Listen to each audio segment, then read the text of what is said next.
আমার নবী তায়েফের ময়দানে মার খাইল, উহুদের ময়দানে রক্ত ঝরাইছে এই উম্মতের জন্য। আরে কাফেরেরা উহুদের ময়দানে আমার নবীর তীরগুলো যখন নাকি মারতেছিল, ওই তীরগুলো এসে আমার নবীর মাথার হেলমেটের ভিতরে পইরা, হেলমেটের কয়রা আমার নবীর মাথার ভিতরে ঢুকে যায়, আমার নবী বেহুশ হইয়া পড়িয়া যায়। ওরে সাহাবায়ে কেরামেরা দৌড়াই আমার নবীর কাছে আসলো, সাহাবায়ে কেরামেরা কান্নাকাটি করে আর চিল্লায়, নবী আমার হুশ হওয়ার পর নবী আমার তাকাতাকি চতুর্পাশে সাহাবায়ে কেরামেরা বসে গেছে। কেমন মায়ার নবী আমার, হুশ হইয়া বলতেছে, ও সাহাবীরা তোমরা আমার পাশে বসে রইছো, না জানি ওইদিকে কাফেরেরা আমার সাহাবায়ে কেরামদেরকে মারে, তোমরা আমার পাশে বসে রইছো। সাহাবায়ে কেরামেরা বলে, ইয়া রাসূলুল্লাহ, ইয়া হাবিবাল্লাহ, আমরা আপনারে ফালাইয়া কোথাও যাব না। নবী আমার বলে, আল্লাহর কসম, ও সাহাবায়ে কেরামেরা তোমরা যাও যাও যাও, আমার সাহাবায়ে কেরামদের কাছে যাও, না জানি ওই দিনে ওই দিকে আমার সাহাবায়ে কেরামদেরকে কাফেরেরা মাইরা ফেলায়। বারবার বলার পরে নবী আমার যখন নাকি সাহাবায়ে কেরামেরা চইলা গেল, আমার নবীর একা পাইয়া আবার যখন নাকি কাফেরেরা তীরগুলা মারতেছিল, আমার নবীর প্রিয় সাহাবী তালহা রাদিয়াল্লাহু তাআলা আনহু আমার নবীর সামনে আইসা দাঁড়াইয়া যায়। ওরে যেই দিক থেকে ওই কাফেরেরা তীরগুলা মারে, তালহা ওই দিকে শরীরটারে ঘুরাইয়া দেয়, ঘুরাইয়া দেয়।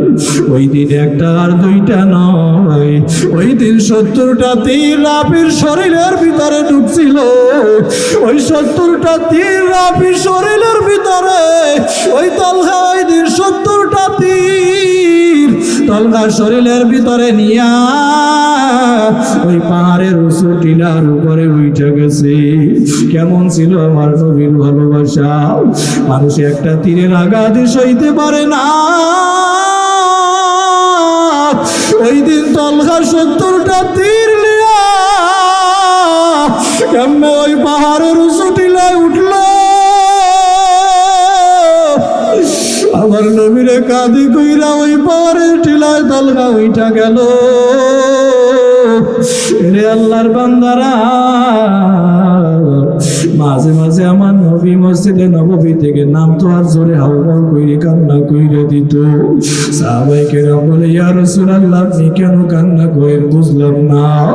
বলে, ও সাহাবায়ে কেরামের দল, আমার তালহার কথা যখন নাকি আমার মনে হয়, ও সাহাবায়ে কেরামের দল, আমি আর আমার চোখের পানি রাখতে পারি না। ওরে আল্লাহর বান্দারা, ও যুবক ভাইরা, ও আমার কলিজার টুকরা যুবক, ওই নবী এত কষ্ট করলো দিনের জন্য। ওরে উম্মাত, আজকে কার মায়ায় পড়ছো, আমার নবীরে ভুইলা গেছো। মদিনা যাইতে পারলাম না, মদিনা দেখতে পারলাম না, মদিনা নাম কত সুন্দর,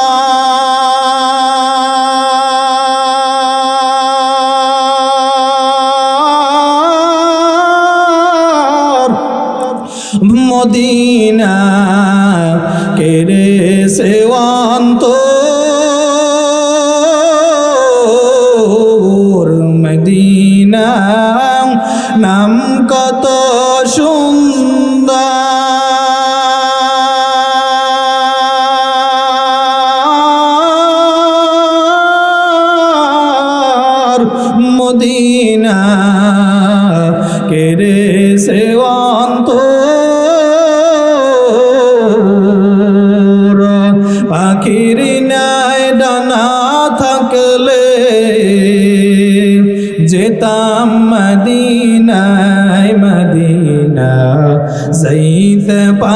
পারলাম না মদিনা, দেখতে পারলাম না বাংলাদেশের পূবাল হাওয়া,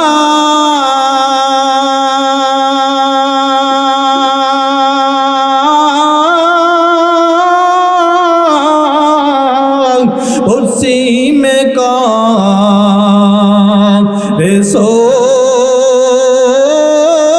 ধাওয়া, বাংলাদেশের পূবাল হাওয়া,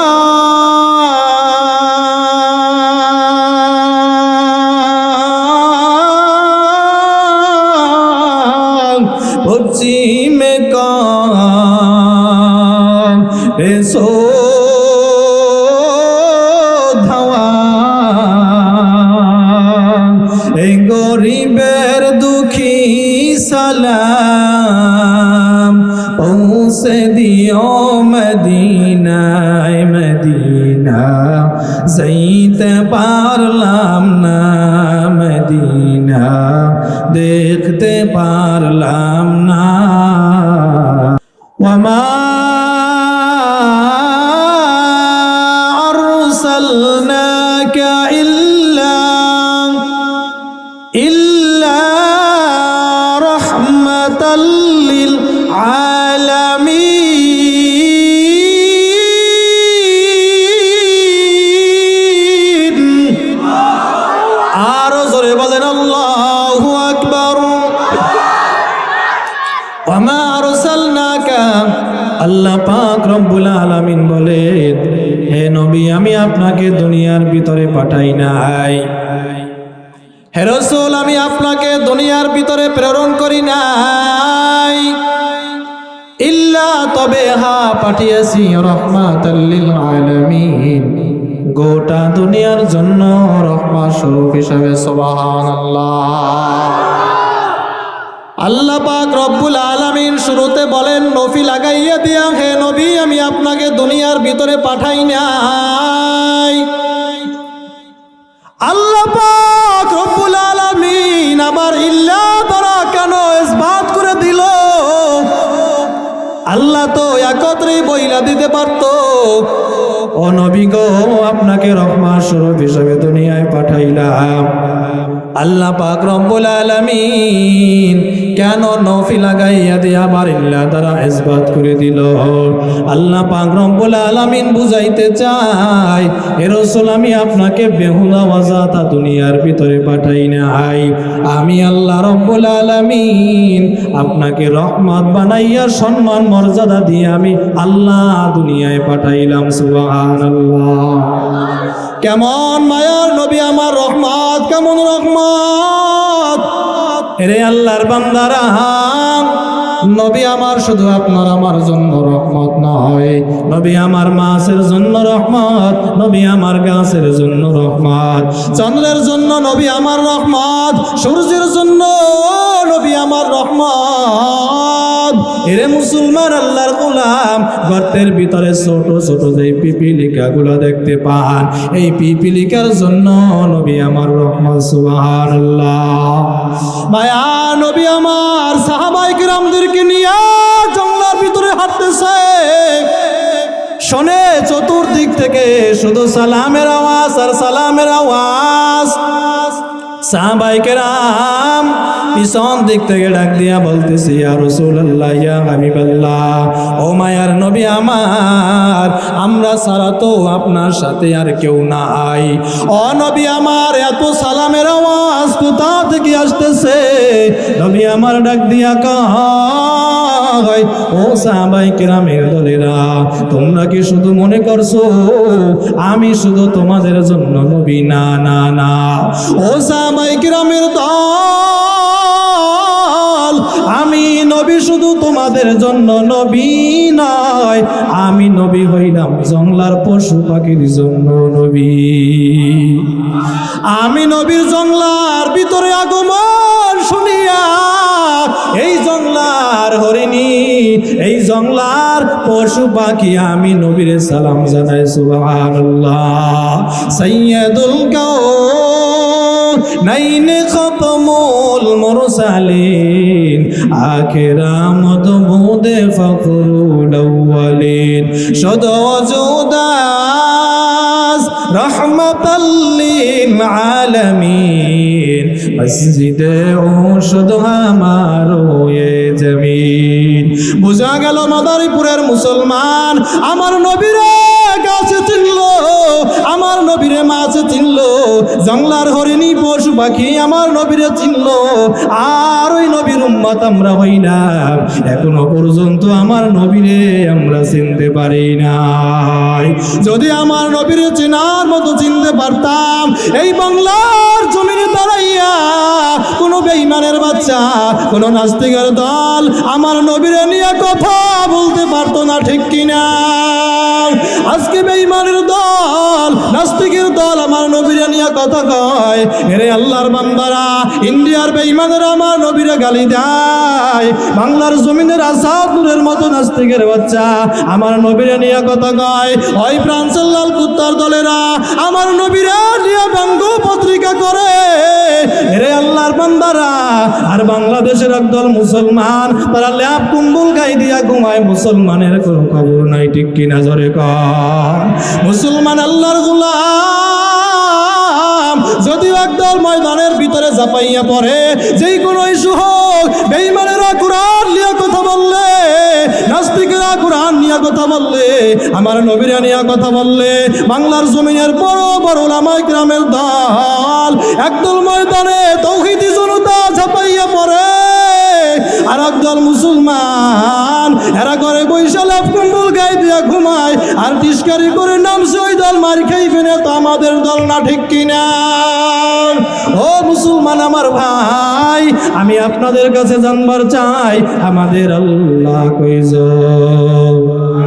সবাই বলেন আমাদের নবী কয়জন? আল্লাহরে নিয়ে কোনো দ্বন্দ্ব আসেনি? আমার নবীরে নিয়ে আল্লাহরে নিয়েও কোনো দ্বন্দ্ব নাই, আমার নবীরে নিয়েও কোনো দ্বন্দ্ব নাই।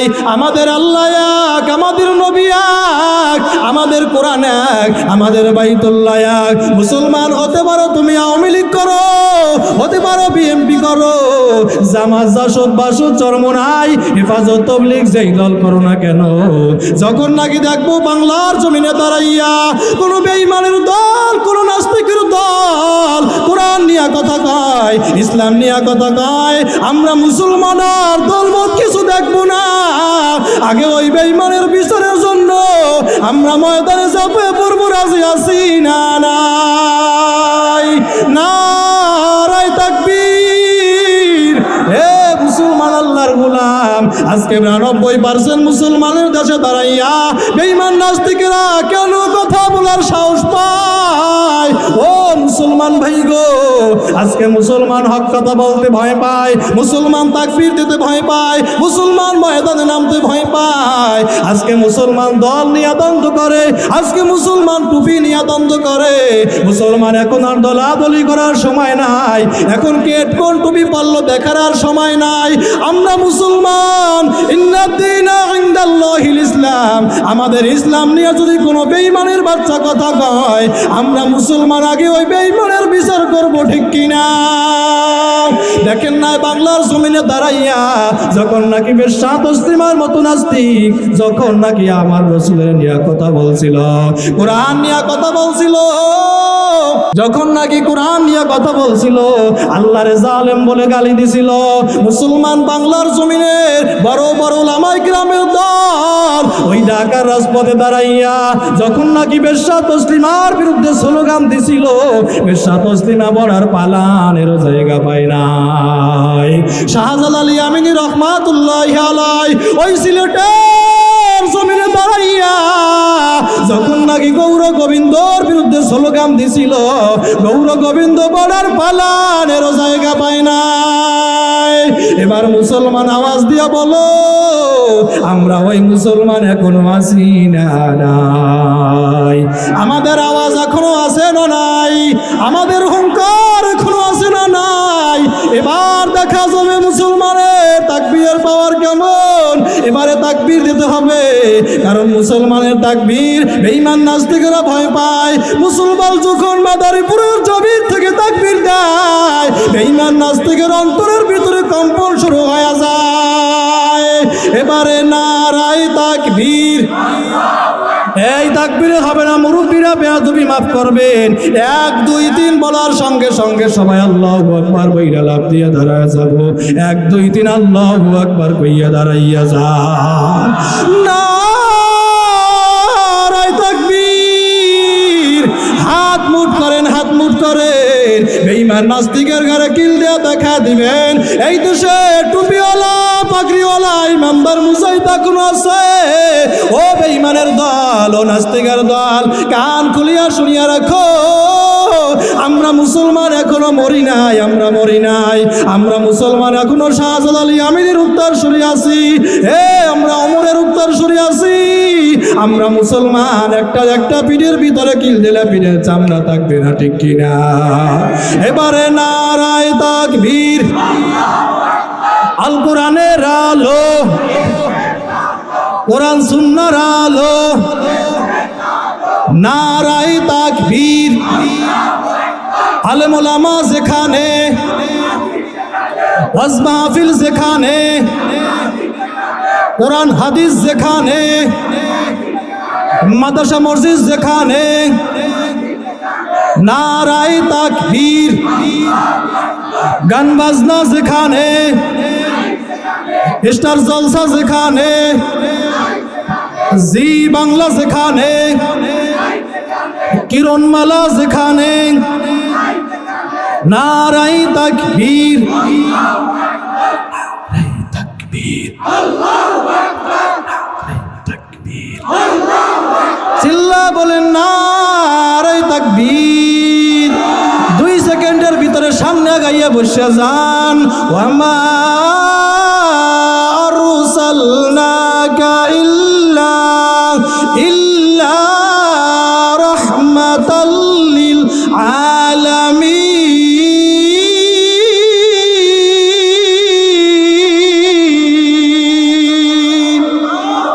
1 নম্বরে আল্লাহ রাব্বুল আলামিন আপনার আমার পয়গম্বর বিশ্ব নবী মুহাম্মদুর রাসূলুল্লাহ সাল্লাল্লাহু আলাইহি ওয়াসাল্লামকে রহমত স্বরূপ হিসাবে দুনিয়ার ভিতরে পাঠাইলো।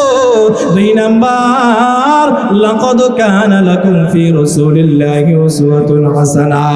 2 নম্বরে উত্তম আদর্শ দিয়া পাঠাইলো। আল্লাহ বলেন রাসূলের মধ্যেই রয়েছে তোমাদের জন্য উত্তম আদর্শ। এরে আল্লাহর বান্দারা, দুনিয়ার সব মানুষদেরকে আল্লাহ পাক রব্বুল আলামিন বলেন রাসূলের মধ্যেই রয়েছে তোমাদের জন্য উত্তম আদর্শ। কিন্তু আজকের বাংলাদেশের এমনও মুসলমান আছে রে, মুসলমানের আজকের চেহারা সুরাত লেবাস পোশাকের দিকে তাকাইলে দেখা যায় রাসূলের আদর্শ তো দূরের কথা, মনে হয় যেন রাসূলের সাথে 250 বছর যুগ থেকে বাজাবাজি, ঠিক কিনা জোরে কর।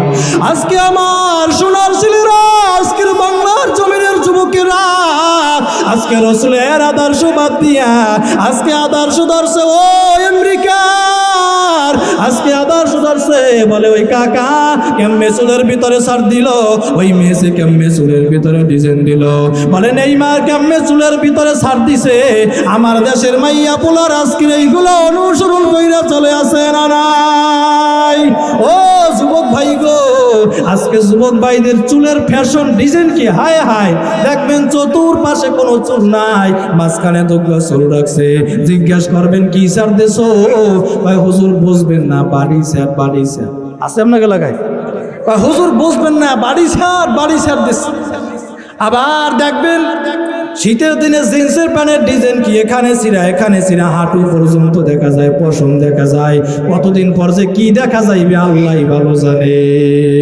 আছে না পশম দেখা যায়, কি প্যান্ট পর্যন্ত শীতের দিনে, হুজুর কোন জগতে আছেন, বর্তমান তো ফ্যাশনই চলে ইয়া। শাকিব খানরা দেখছি এইভাবে জিন্সের প্যান্ট পরতে, ওই কেমনে চুলে কাঠিন দেছো, ভাইয়ারা কয় পরিমণিরে দেখছে এইভাবে চুলের ফ্যাশন দিতে ডিজাইন দিতে আছে না নাই? পরিমণির নাম বললে এখন বৃদ্ধ মানুষ যারা তারা বুঝবে মনে হয় যেন কোনো সাহাবীর নাম। ওরে বৃদ্ধ বাজান সাহাবীর নাম না, যুবকেরা হাসতেছে তারা চিনে গেছে। হে যুবক, আজকে তুমি কার আদর্শ মানতেছো? দুনিয়ার কোন নায়ক, দুনিয়ার কোন গায়ক, দুনিয়ার কোন খেলোয়াড় আমাদের মডেল হইতে পারে না।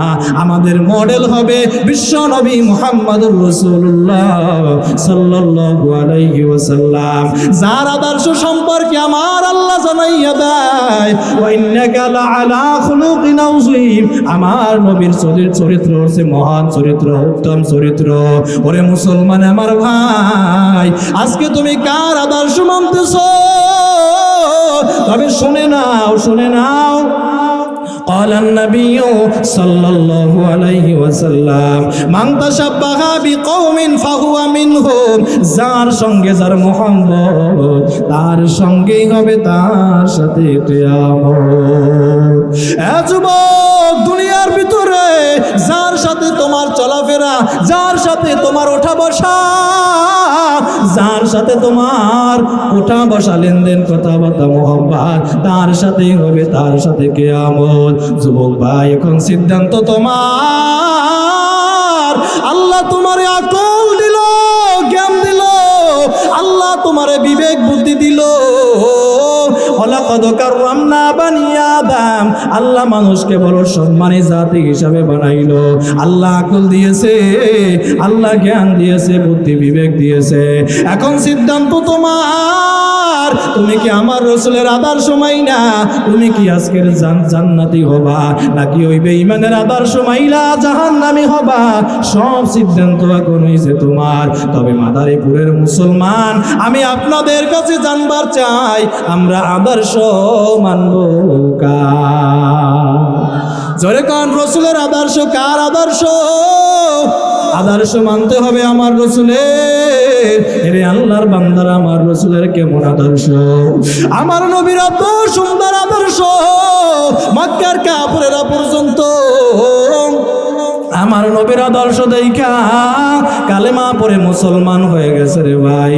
আমার নবীর কেমন আদর্শ? ওমর রাদিয়াল্লাহু তাআলা আনহু যখন নাকি কাটটা কাফের ছিল, ওমরের ভয় মক্কার কোনো মানুষ কথা বলতে পারে নাই। ওই ওমর আমার নবীর সামনে যাইয়া তরবারিটা ফলাইয়া দিয়া বলে, ইয়া রাসূলুল্লাহ, ইয়া হাবিবাল্লাহ, এইবার আমি ওমর আপনার কাছে স্যালেন্ডার হইয়া গেলাম।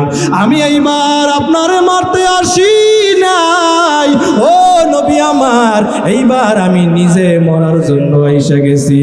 আমার নবীর সামনে তরবারিটা ফালাইয়া বলি, ইয়া রাসূলুল্লাহ, আমারে তাড়াতাড়ি কালেমা পড়ায়া মুসলমান বানায়া দেন। সুবহানাল্লাহ। আমার নবীর এত সুন্দর আদর্শ, মক্কার কাফেররা পর্যন্ত আমার নবীর আদর্শ দেখা কালেমা, আমার নবীর আদর্শ দেখা আল আমিন বলে উপাধি দিয়েছিল। মক্কার কাফেররা পর্যন্ত বলে, মক্কার জমিনে যদি একজন সত্যবাদী নবী থাকে গো, তাহলে আব্দুল্লাহর ছেলে আল আমিনী আছে। মক্কার কাফেররা পর্যন্ত উপাধি দিয়েছিল। এর আল্লাহর বান্দার, আমার রাসূলের আদর্শ বুঝাইতেছে কেমন আদর্শ, কেমন আদর্শ। মক্কা যখন নাকি বিদায় হইয়া যায়, মক্কা বিজয়ের পর মক্কার কাফেররা সবাই যখন নাকি মক্কা ছাইরা পালাইয়া যাইতেছে, মুসলমান আল্লাহর গোলাম, যদিও নবী আমার বলছে মক্কার জমিনে যারা আছে সবাই নিরাপদ, কাউরে মারাও হবে না, কিছু বলাও হবে না। এরে আল্লাহর বান্দারা, মক্কা ছাইরা যখন নাকি কাফেররা পালাইয়া যাইতেছে, এক বৃদ্ধ মহিলা 70-80 বছর বয়স, বৃদ্ধা মহিলা মক্কা ছাইরা পালাইয়া যায়। তার যত মাল সাবানা ছিল সব কিছু এক জায়গায় পোটলা বাইদা, এরপরে গাঠি বস্তা গুছাইয়া যখন নাকি মক্কা ছাইরা পালাইয়া যাইতেছে। মুসলমান আল্লাহর গোলাম, এরে আল্লাহর বান্দারা, বুড়ি মহিলা আমার নবীর জিন্দেগিতে কোনোদিন দেখেও নাই, কোনোদিন বৃদ্ধ মহিলা আমার নবীরে দেখে নাই। তবে আবু জাহাল, উতবা সাইবা, আবু জাহাল উতবা সাইবা আমার নবীরে বুঝাইছে, বলে মুহাম্মদ নাকি রক্তপাত করে, মুহাম্মদ নাকি যারে পায় তারে মারে, মুহাম্মদ নাকি যারে পায় তারে মারে। এরে মুসলমান আল্লাহর গোলাম, বলে মুহাম্মদ নাকি যারে পায় তারে মারে। এই জন্য বৃদ্ধ মহিলা মক্কা ছাইরা পালাইয়া যাইতেছে, বলে যেখানে বাঘের ভয় সেখানেই রাত্র হয়। বৃদ্ধ মহিলার সামনে যখন আমার নবী পড়ে গেল, নবী আমার ডাক দিয়া কয়, ও বৃদ্ধ মা, এত বড় বিশাল পোটলা নিয়ে আপনি কই রওনা করছেন? আপনি তো একা যাইতে পারবেন না, এত বড় বিশাল পোটলা আপনি কেন কোথায় নিয়ে যাইতেছেন? কার ভয় আপনি পালাইতেছেন? ওই বৃদ্ধ মহিলা ডাক দিয়া বলতেছে, যুবক, কে তুমি? তুমি কি শোনো নাই এই মক্কার জমিনে মুহাম্মদ নাকি এই মক্কার ক্ষমতা হাতে তুইলা নিছে? মুহাম্মদ নাকি যারে পায় তারে মারে, মুহাম্মদ নাকি রক্তপাত করে। ও যুবক, তুমি কি শোনো না? আরে মায়ার নবী আমার কেমন আদর্শ, নবী আমার এখনো তার পরিচয় দেয় নাই, পরিচয় দেয় নাই। বলে, ও বৃদ্ধ মা, আপনার এত বড় বিশাল পোটলা নিয়ে আপনি তো একা যাইতে পারবেন না। ও বৃদ্ধ মা, এই বিশাল পোটলাটা আমার মাথার উপরে উঠায় দেন। আল্লাহু আকবার। বলে, এই বিশাল পোটলাটা আমার মাথার উপরে উঠাইয়া দেন। নবী আমার যখন এই পোটলাটা মাথার উপরে নিল, নবী আমার মাথার উপরে নিয়ে এখন হাঁটতেছে হাঁটতেছে হাঁটতেছে, যখন নাকি গন্তব্যে পৌঁছে গেল, আরে বৃদ্ধ মহিলা ডাক দিয়া বলতেছে, যুবক, কে তুমি? কি তোমার পরিচয়? তোমার তো পরিচয় জানা হলো না। মায়ার নবী আমার আর তার পরিচয় গোপন করে নাই। এবার নবী আমার ডাক দিয়া বলতেছে, বৃদ্ধ মা, আপনি যেই মুহাম্মাদের ভয়, আপনি যেই মক্কা ছাইরা পালাইয়া যাইতেছেন, আমি হইলাম ওই মুহাম্মদ। সুবহানাল্লাহ। হামসিরাতে মুস্তফা তমামি হালে ইত্তেবায়ে সুন্নাত খায়রুল বাশার পীর লাজিম তাবুয়া বিআই পেসার। জোরে জোরে বলেন আল্লাহু আকবার। যখন নাকি মায়ার নবী আমার তার পরিচয় দিল, বৃদ্ধ মহিলা আমার নবী চেহারার দিকে থা হইয়া তাকাইয়াছে। বৃদ্ধ মহিলা দুই চোখের বাড়ি ছাইরা দিয়া বলে, আবু জাহাল, উতবা সাইবা আমার ভুল বুঝাইছে। এত সুন্দর একটা চেহারাওয়ালা মানুষ, এত সুন্দর একটা আদর্শওয়ালা মানুষ কোনোদিন সন্ত্রাসী হইতে পারে না। আমার নবীর পরিচয় পাওয়ার পর এবার বৃদ্ধ মহিলা ডাক দিয়া বলতেছে, আল্লাহর নবী মুহাম্মদ সাল্লাল্লাহু আলাইহি ওয়াসাল্লাম, ও মুহাম্মদ, আমারে কালেমা পড়াইয়া মুসলমান বানায় দাও। সুবহানাল্লাহ।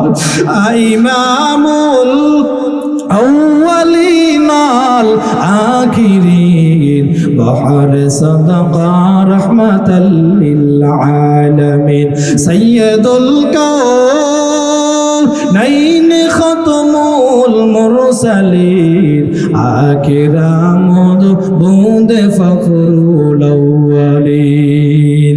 এবার মুসলমান, আমি আপনাদের কাছে আবারও জানবার চাই, আমরা আদর্শ মানব কার? রাসূলের আদর্শ কার আদর্শ? আদর্শ মানতে হবে আমার নবী। জীবনের চেয়েও আমার রসুলকে বেশি ভালোবাসা লাগবে। বলে কেমন ভালোবাসা, কেমন ভালোবাসা? قال النبي صلى الله عليه وسلم يؤمن أحدكم حتى أكون أحب إليه من والده وولده والناس أجمعين। মায়া নবী আমার জানাইয়া দেয়, বলে ততক্ষণ পর্যন্ত পূর্ণ মুমিন হইতে পারবা না, পূর্ণ ইমানদার হইতে পারবা না, যতক্ষণ পর্যন্ত না দুনিয়ায় তোমার ছেলে, দুনিয়ায় তোমার মেয়ে, দুনিয়ায় তোমার মা, দুনিয়ায় তোমার বাবা, দুনিয়ার সব মানুষের চেয়ে আমি রসুলকে যতক্ষণ পর্যন্ত ভালোবাসতে না পারবা, ততক্ষণ পর্যন্ত পূর্ণ মুমিন হইতে পারবা না। মুসলমান আল্লাহর গোলাম, দুনিয়ার সব কিছুর চেয়ে দুনিয়ায় তোমার মা, দুনিয়ায় তোমার বাবা, দুনিয়ায় তোমার মা, দুনিয়ায় তোমার বাবা, দুনিয়ায় সব মানুষের চেয়ে আমার রসুলকে বেশি ভালোবাসা লাগবে। এবার মুসলমান আমি আপনাদের কাছে জানবার চাই, আমরা সব কিছুর চেয়ে জীবনের থেকে কাকে বেশি ভালোবাসবো? রসুলকে জোরে কান, কাকে ভালোবাসতে হবে? আমার নবীকে। কেমন ভালোবাসা, কেমন ভালোবাসা? হযরত ইবনে আব্বাস রাদিয়াল্লাহু তাআলা আনহু বলে রসুলকে কেমন ভালোবাসবা? বলে সাহাবায়ে কেরামেরা যেমনি ভাবে ভালোবাসে, ওরে সাহাবায়ে কেরামেরা কেমন আমার নবীরে ভালোবাসতো। মায়ার নবী আমার মসজিদে নববীর ভিতরে ওমর রাদিয়াল্লাহু তাআলা আনহুকে বসাইয়া বলে, ওমর তুমি আমি নবীরে কেমন ভালোবাসো? এবার ওমর রাদিয়াল্লাহু তাআলা আনহু বলে, ও নবী আমার, আমি ওমর আপনাকে আমি দুনিয়ার সব কিছুর চেয়ে ভালোবাসি। মায়ার নবী আমার বলে, ওমর এখনো পর্যন্ত আমি নবীরে ভালোবাসা হয় নাই। এবার ওমর রাদিয়াল্লাহু তাআলা আনহু বলতেছে, ও নবী আমার, তাহলে কেমন আপনারে ভালোবাসা লাগবে? নবী আমার বলে, ওমর যতক্ষণ পর্যন্ত না তোমার জানের চেয়ে, তোমার জীবনের চেয়ে আমি রসুলকে তুমি ভালোবাসতে না পারবা, ততক্ষণ পর্যন্ত ওমর আমি নবীরে ভালোবাসা হবে না। এবার ওমর রাদিয়াল্লাহু তাআলা আনহু বলে, ও নবী আমার, আমি ওমর আপনারে সাক্ষী রাইখা নবী বললাম, আমি ওমর আপনারে জীবনের চেয়েও বেশি ভালোবাসি। সুবহানাল্লাহ। এরে আল্লাহর বান্দারা, সাহাবায়ে কেরামের কেমন ভালোবাসা, আর আপনার আমার ভালোবাসা কেমন? সাহাবায়ে কেরামের আমার নবীর জন্য জীবন পর্যন্ত দিয়ে দিত। ওরে সাহাবায়ে কেরামের কেমন ভালোবাসা! নবী আমার হিজরতে যাবে, আবু বকরকে নবী আমার শুধু ভইলা রাখছে, ও আবু বকর হিজরতে যাওয়া লাগতে পারে, আবু বকর তুমি তৈরি থাকিও। দিনও নবী আমার বলে নাই, তারিখও বলে নাই। রে আল্লাহর বান্দারা, হিজরতের গভীর রাতে মায়ার নবী আমার আবু বকরের দরওয়াজার সামনে দাঁড়াইয়া নবী আমার ডাক দিছে, আবু বকর।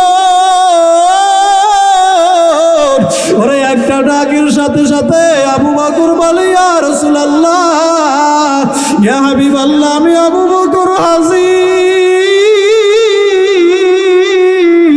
মায়ার নবী আমার বলে, আবু বকর এত গভীর রাত আবু বকর তুমি ঘুমাও নাই, ঘুমাও নাই। বলে, ও নবী আমার, আপনি যেই দিন বলছেন আবু বকর হিজরত করা লাগতে পারে, তৈরি তো কিও। ও নবী আমার, আল্লাহর কসম, ওই দিন থেকে আমি আবু বকর, ও নবী আমার, আমার পিঠ আমি বিছানায় লাগাই নাই। ও নবী আমার, শুধু তাই নয়, আপনি তাকাইয়ে দেখেন আমাদের যুদ্ধের বাহন ঘোড়াটা ওই দিন থেকে ঘুমায় না, পথের দিকে চাইয়া তাকাইয়া তাকাইয়া অপেক্ষা করে কোন দিন নবী আমার আসবে। এরে আল্লাহর বান্দারা, কলিজার টুকরা যুবক ভাইরা, আমার নবীর ভালোবাসা বুঝাইতেছি। নবীর ভালোবাসা কেমন ভালোবাসা? বড় বড় সাহাবীর কথা আপনি বাদ দেন, সহিহ বুখারীর ভিতরে হাদিস বর্ণনা করা হয়, হযরতে আবু লুবাবা নামে ব্যক্তি হাদিসটা বর্ণনা করে দেয়, বলে মায়ার নবী আমার যুদ্ধের ময়দানে যাবে, যুদ্ধে রওনা করছে। সাহাবায়ে কেরামদেরকে ডাক দিয়া বলতেছি, ও সাহাবায়ে কেরামের দল, তোমরা কাতার দিয়া লাইন দিয়া দাঁড়াইয়া যাও। সাহাবায়ে কেরামেরা কাতার দিয়া লাইন দিয়া যখন নাকি দাঁড়াইয়া গেল, এই আল্লাহর বান্দারা, নবী আমার একজন একজন কইরা সিলেক্ট করতেছে, যুদ্ধের ময়দানে নিয়ে যাবে। মায়া নবী আমার যখন নাকি কাতারের ভিতরে যখন নাকি ঢুইকা গেল, নবী আমার কাতারের ভিতরে ঢুইকা নবী আমার তাকাইয়া দেখতেছে 12 বছরের ছোট একটা বালক রাফি ইবনে কাদিস, তার নাম হাদিসের ভিতরে আসছে। রাফি ইবনে কাদিস রাদিয়াল্লাহু তাআলা আনহু কাতারের ভিতরে ঢুইকা দাঁড়ায় গেছে। মায়া নবী আমার বলে, রাফি তুমি তো ঢালও ধরতে পারবা না, তলোয়ারও ধরতে পারবা না, রাফি তুমি কেন কাতারের ভিতরে দাঁড়াইছো? রাফি ইবনে কাদিস ডাক দিয়া বলে, নবী আমার, আমি জানি আমি ঢালও ধরতে পারবো না, ও নবী আমি জানি আমি তরবারিও জাগাইতে পারবো না, ও নবী আমার, আমি যুদ্ধের ময়দানে আপনার পাশে পাশে থাকবো। আল্লাহু আকবার। মায়ার নবী আমার বলে, রফি না না, তোরে যুদ্ধের ময়দানে নেওয়া যাবে না। রাফি ইবনে কাদিস বলতেছে, নবী আমার, ওই যুদ্ধের ময়দানে দেখবো যখন কাফের আপনার সামনের দিক থেকে, ও নবী আমার, সামনের দিক থেকে তীরগুলো মারে, আমি রাফির সামনে দাঁড়াইয়া আমার বুকটা পাইতা দিব। যখন নাকি দেখবো পিছন দিক থেকে কাফের আপনার তীরগুলা মারে, ও নবী আমার, আমি পিছনে দাঁড়াই আমার বুকটা পাইতে দিব, তারপরেও আপনার গায়ে আমি তীর লাগতে দিব না। নবী আমার বলে, রাফি না না, ওরে যুদ্ধের ময়দানে নেওয়া যাবে না।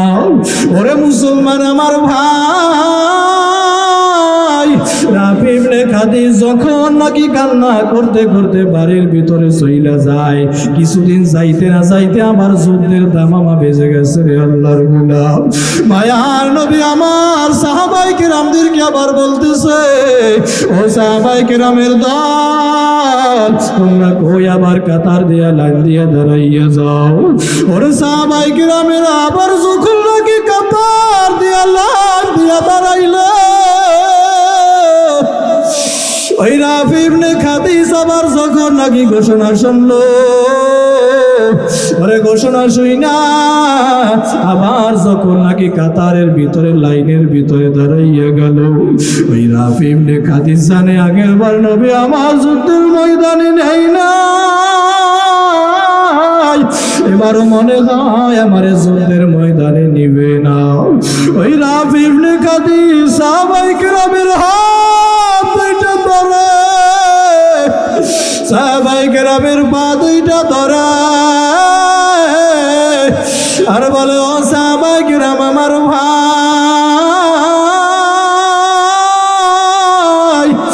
আমার নবীর একটু বুঝাও, আমার জানো যুদ্ধের ময়দানে নিয়ে যায়। সাহাবায়ে কেরামেরা বলে, রফি আমাদের বড় ভয় লাগে, আমরা নবীরে কিছু বলতে পারবো না। বারবার বলার পরে যখন নবী আমার যখন নাকি রাফির সামনে আইসা দাঁড়াইলো, ওরে রাফি ইবনে খাদিজ একটা লাফ দিয়া আমার নবীর পা দুইটা জড়াইয়া ধরলো, পা দুইটা জড়া দুইরা বলে ইয়া রাসূলুল্লাহ, ইয়া হাবিবাল্লাহ, আজকে আমি আমার মায়ের কাছ থেকে বিদায় নিয়ে আসছি গো নবী, আজকে আমি আমার বাবার কাছ থেকে বিদায় নিয়ে আসছি গো নবী, আজকে যদি আপনি আমার যুদ্ধের ময়দানে না নেন, ও নবী আমার, আমি আজকে আর বাড়িতে ফিরিয়া যাব না গো নবী আমার। আরে হাদিসের ভিতরে আবু লুবাবা নামে ব্যক্তি হাদিসটা ঘটনাটা বর্ণনা করে দিয়ে বলে, ওই রাফি ইবনে খাদিজ যে আমার নবীর পা এমন ভাবে জড়াইয়া কান্না শুরু করিয়া দিল, ওরে মায়ার নবী আমার আর সহ্য করতে পারে নাই, নবী আমার আর সহ্য করতে না পাইরা রাফি ইবনে খাদিজের উঠাইয়া চোখের পানি মুছাইয়া বলে, রাফি ও আর কান্না করা লাগবে না,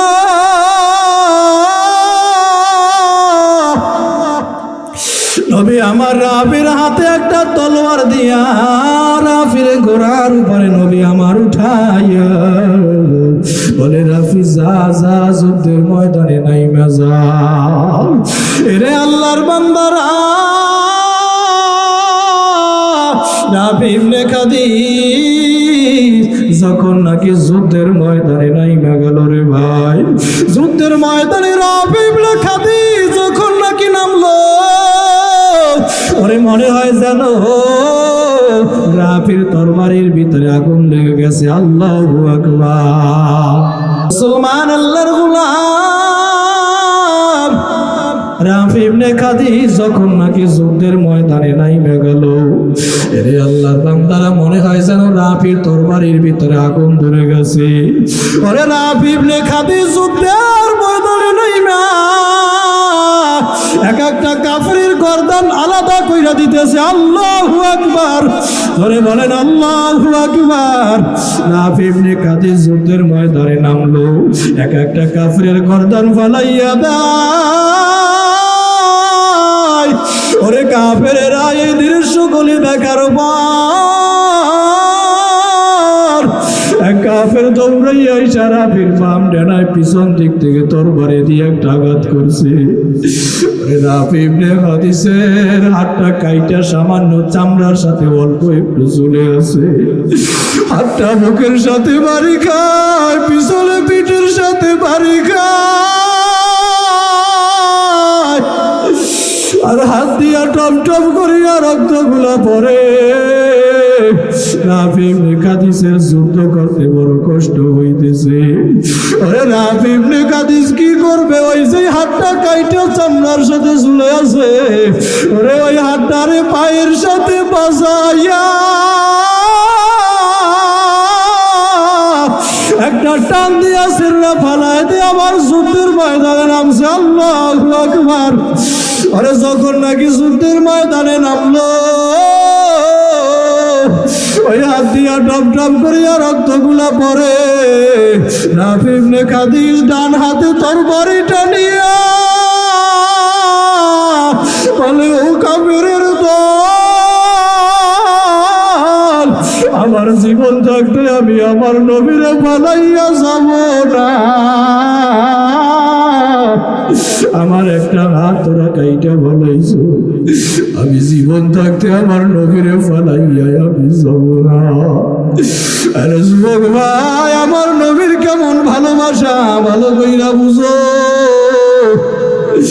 আমার নবীর কেমন ভালোবাসা, আমার কেমন নবীর জন্য মায়া। বলে, আমি নবী আপনারে ফালাইয়া আমি যাব না। রাফি ইবনে খাদিজ এবার ডান হাতে তরবারি নিয়ে যুদ্ধ শুরু কইরা দিছে। এক কাফের পিছন দিক থেকে লক্ষ্য কইরা রাফির যখন নাকি একটা তীর ছুঁড়িয়া মারলো, ওরে তীরটা সামনের দিক থেকে ঢুইকা পিছন দিক থেকে বাড়াইয়া যায়। ওরে রাফি ইবনে খাদিজ একটা চিৎকার বাইরা ঘোড়ার পিঠ থেকে জমিনের ভিতরে বইরা যায়। ওরে মহিলারা দেখবেন মুরগিটা জব দিয়া ছাইরা দিলে মুরগিটা যেমনি কায়দায় লাফায়, ওরে মুরগিটা যেমনি কায়দায় লাফায় আর ছটফট করে, রাফি ইবনে খাদিজ জমিনের ভিতরে পইরা লাফায় আর চিল্লায় আর বলে, ও নবী আমার আপনি কই? মায়ার নবী আমার ডানে তাকায়, নবী আমার বামে তাকায়, দেখে কোথাও রাফিরে দেখা যায় না। নবী আমার একটু সামনের দিকে আগাইয়া, রে আল্লাহর বান্দারা, নবী আমার দেখে রাফি ইবনে খাদিজ গলা কাটা মুরগির মতো ছটফট করে আল্লাহ ভাইয়া। নবী আমার দৌড়াইয়া যাইয়া রাফির বুকের ভিতরে জড়াইয়া নেয়। আরে নবী আমার রাফির কুলের ভিতরে জড়াইয়া বলে, রাফিরে তোরে না বলছিলাম যুদ্ধের ময়দানে আসা লাগবে না,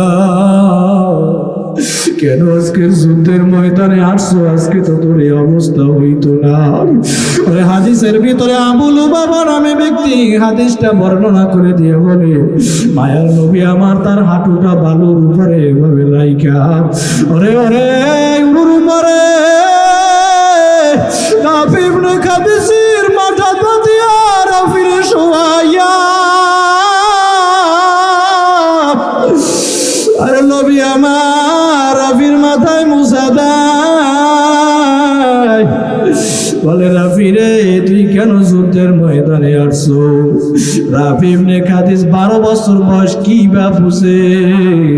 রাফি ইবনে খাদিজ যুবক কি জবাব দেয় শুনো। বলে, ও নবী আমার আজকে যদি আমি এই যুদ্ধের ময়দানে না আসতাম, আর যদি আমার এই কলিজার ভিতরে বুকের ভিতরে তীর না ঢুকতো, ও নবী আমার আজকে তো আপনি আপনার এই দামি কোলে আমার সরাইতে, ও নবী আমার আপনার দামি কোলে তো আমি সরতে পারতাম না, আপনার এই কোলে সবাইয়া আমার তো আদর করতেন না গো নবী আমার। আমার কপাল কত ভালো, আমি আপনার এই কোলের ভিতরে সরতে পেরেছি, কারণ আপনি এত দামি। ভাইয়ার নবী আমার রাফির কথা কইলে শুই না, নবীর আমার চোখ থেকে টপ টপ করিয়া পানিগুলা গড়াইয়া গড়াইয়া রাফির চেহারায় পড়ে। নবী আমার রাফির ওই চেহারার পানিগুলা মোছাইয়া রাফি ইবনে খাদিজের 2 হাত দিয়া নবী উপরে জাগাইয়া বলে, রাফি রে কিয়ামতের ময়দানে আমি নবী কোন শহীদের ব্যাপারে ভাবে সাক্ষী দিব না। ও রাফি তোরে নিয়ে আমি এইভাবে আল্লাহর কাছে দাঁড়াইয়া যাব, আল্লাহর কাছে দাঁড়াইয়া বলবো, হাজা শহীদ, আয় আল্লাহ তাজা শহীদের জান্নাতের ভিতরে দিয়ে দাও, সুবহানাল্লাহ। ওরে আমার কলিজার টুকরা, আমার যুবক ভাই, ও দাড়ি বাগা বাজান, ওরে বর্দার অন্তরালের আমার মাগো, দেখো সাহাবায়ে কিরামের কেমন ভালোবাসা, আর তোমার আমার কেমন ভালোবাসা রে ভাই। ওই সাহাবায়ে কিরামের আমার নবীর জন্য জীবন দিয়া জান্নাতে হয়ে গেল, আজকে কি তোমার আমার ওই নবীর জন্য কি মায়া লাগে না? আমার নবী যে এত কষ্ট করছে উম্মতের জন্য, ওই কাফেরেরা যে আমার নবীর এত মারলো, আমার নবীরা এত কষ্ট দিল, আমার নবী তারপরেও দিনের দাওয়াত দেওয়া চায় নাই, পেটে পাথর বাইদা উম্মতের জন্য দিনের দাওয়াত গুলো দিছে। আমার নবী যখন নাকি ওই নামাজের সিজদায় যাইতো, রে আল্লাহর বান্দারা, ওই কাফেরেরা আমার নবীর পিঠের উপরে উঠে নারী বুড়ি গুলা চাপাইয়া দিত। মায়ার নবী আমার সিজদা থেকে উঠতে পারে না।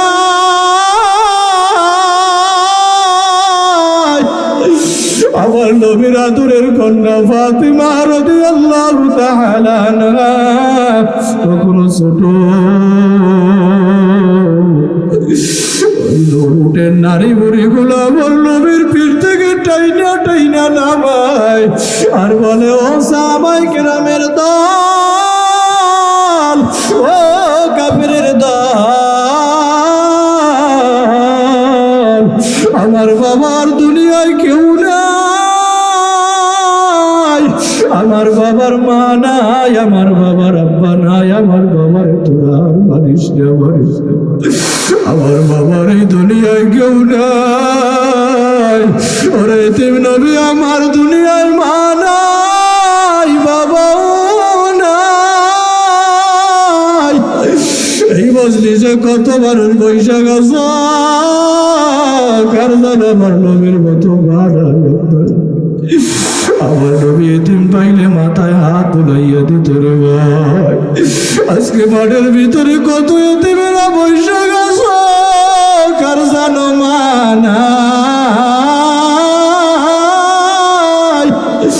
আরে কার জানো আব্বাই নাই। মাহফিল শেষ হইয়া যাবে, বাড়িতে যাবে, বাড়িতে যাইয়া মায়েরে যত মা মা কইয়া ডাকবে,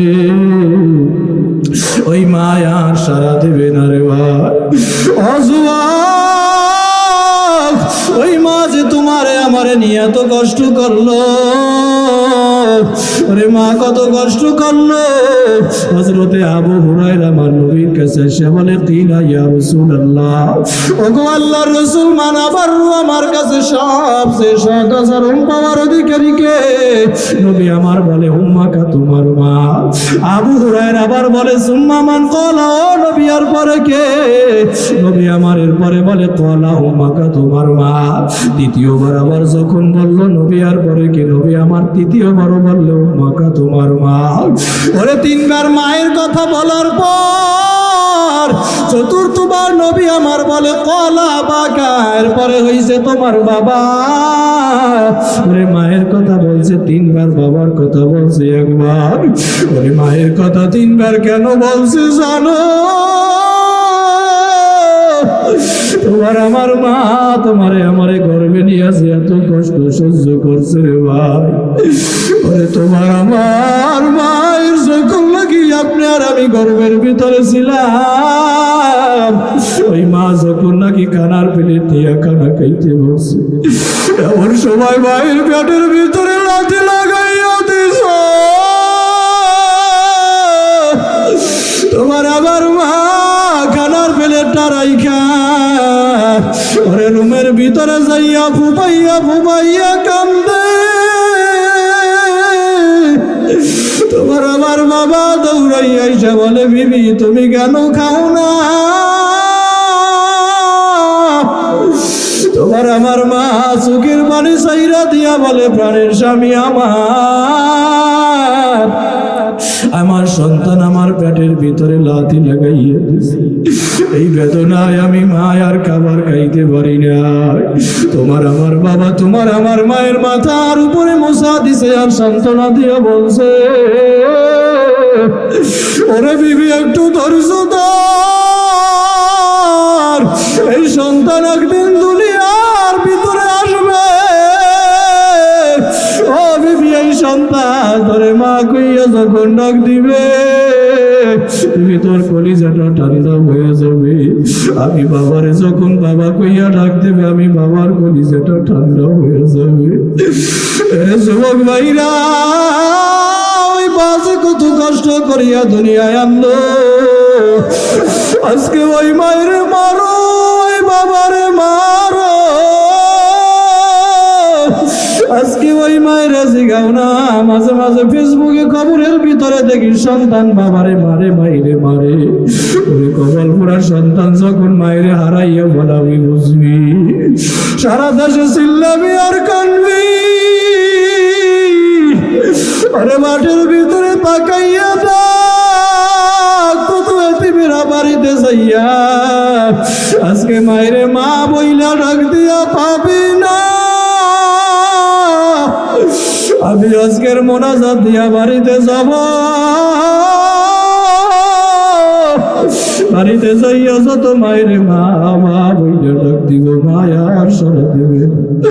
আজকে 20টা বছর ওই মায়ের মা বইলে ডাকতে পারি না।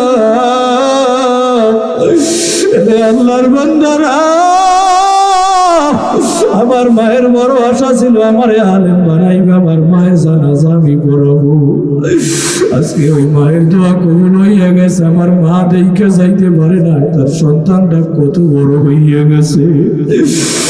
আল্লাহর বান্দারা,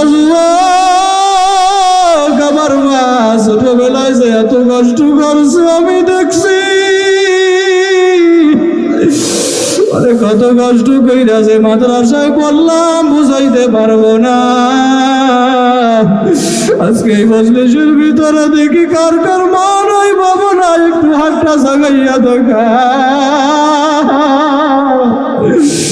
আমার মতো এতিম আব্বা একটু লাভ দিয়া দাঁড়াইয়া যাও, লাভ দিয়া দাঁড়াইয়া যাও। স্যার পাইলাই আব্বা দাঁড়াইয়া, আমি এতিম এতিমের একটু সামনে আগাইয়া আসেন, স্টাইজের সামনে দৌড়াইয়া আসো।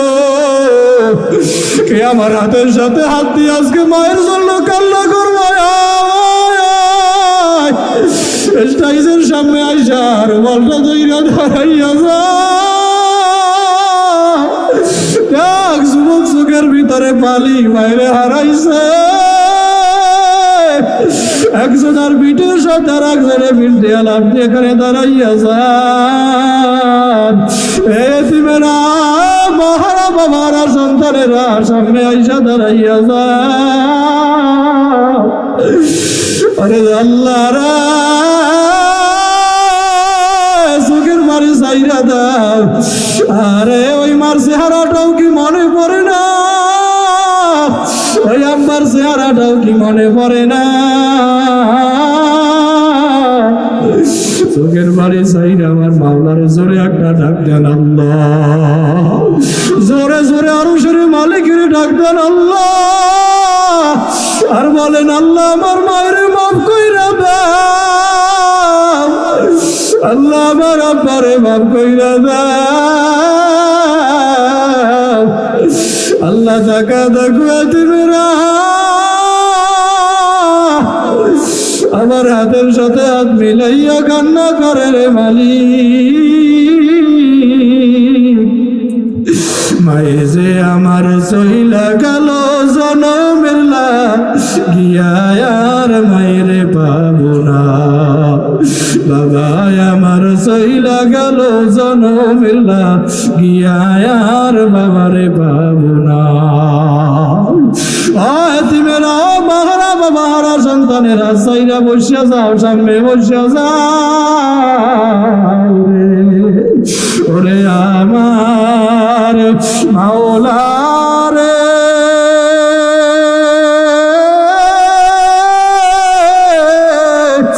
আরে আমার মাবুদ রে, কোথায় গেলে পাইব বলো তোমারে, ওরে আমার মাওলা রে।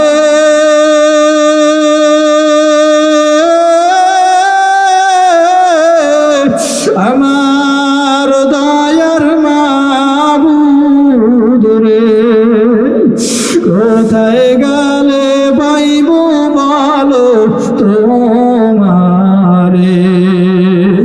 অজবক ভাইরা, ও দাড়ি বেকা ভাষাদেরা, ও পর্দার আলের মা বোনেরা, আর রসুলের আদর্শ ছাড়বো না। আমার নবীর জীবন দিয়া ভালোবাসবো, আর নামাজ পারবো না, মায়ের সাথে বেয়াদবি করবো না, বাবার সাথে বেয়াদবি করবো না। অন্তরটা যদি ভালো হয়, দুটো হাত আমার মাওলারে দেখা দাও। নারায়ে তাকবীর, হাতে লারা দেন, হাতে লারা দেন। আয় আল্লাহ, আপনার বান্দারা আর রাসূলের আদর্শ ছাড়বে না, আর নামাজ ছাড়বে না।